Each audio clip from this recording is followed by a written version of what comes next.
Alors, une fois ce constat posé, je reviens à mes 17 ans, à ces utopies, ce rêve d'un monde où on pourrait tous être heureux, pas forcément, mais au moins avoir un toit, à manger, tous ces rêves utopiques.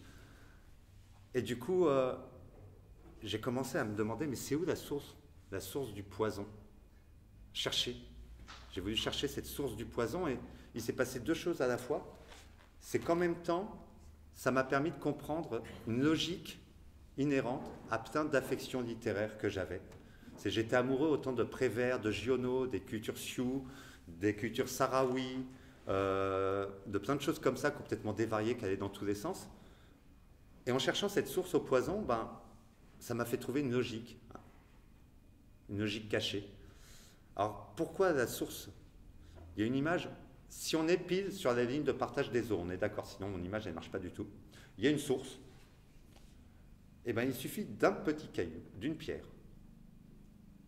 C'est tout petit une source, c'est un petit caillou.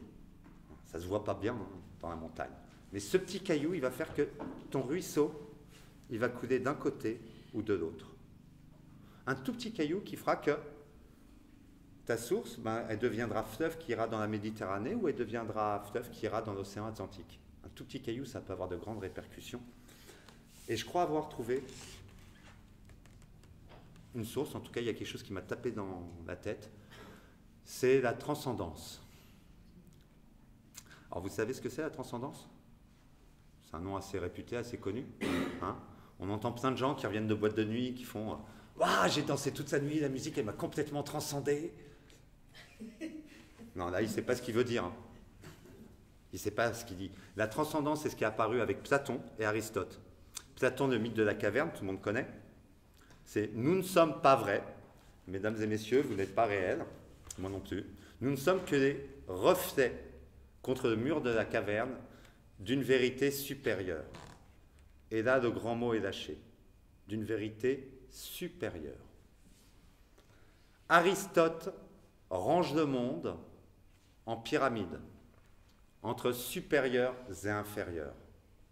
L'homme supérieur à l'animal, supérieur au végétal, supérieur au minéral, le riche supérieur au pauvre, l'homme supérieur à la femme, la transcendance d'Aristote. Et là, la source, elle a commencé à couler. Elle a commencé à couler, à produire plein de choses, avec plein de choses intéressantes aussi, mais un Descartes, entre autres, qui dit que la création est notre jouet à nous, hommes supérieurs. Sans ce genre d'idée, il ne pourrait pas y avoir de centrales nucléaires, d'OGM, de Monsanto. Ce serait juste pas possible. On ne pourrait pas le penser.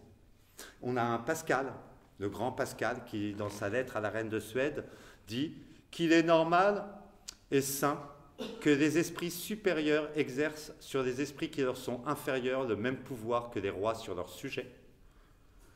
Ah, Pascal, c'est du lourd. Hein. Et tout ça, ça a inondé toutes nos cultures. Moi, j'ai grandi dans une culture où on croit que le cerveau est supérieur au corps. Alors qu'aujourd'hui, les scientifiques nous disent bien que le deuxième endroit où il y a plus de neurones, c'est les entrailles. Puis en plus, un neurone tout seul, ça ne marche pas. Hein. Ça a besoin de causer un neurone. Ça a besoin de synapses pour causer des neurones. Et il y a plus de synapses dans les entrailles que dans le cerveau. Des neurones, on en a jusque dans notre os. Et pourtant, j'ai grandi avec ce truc de cerveau supérieur au corps. Quoi. Puis en plus, le corps, c'est mal quand même. Hein. C'est pour ça qu'un vieil Indien disait à un homme blanc, « Je ne comprends pas, vous, les Blancs. Vous pensez avec votre tête. » Bah oui, parce que vous pensez avec quoi, vous, les Indiens? Avec le cœur.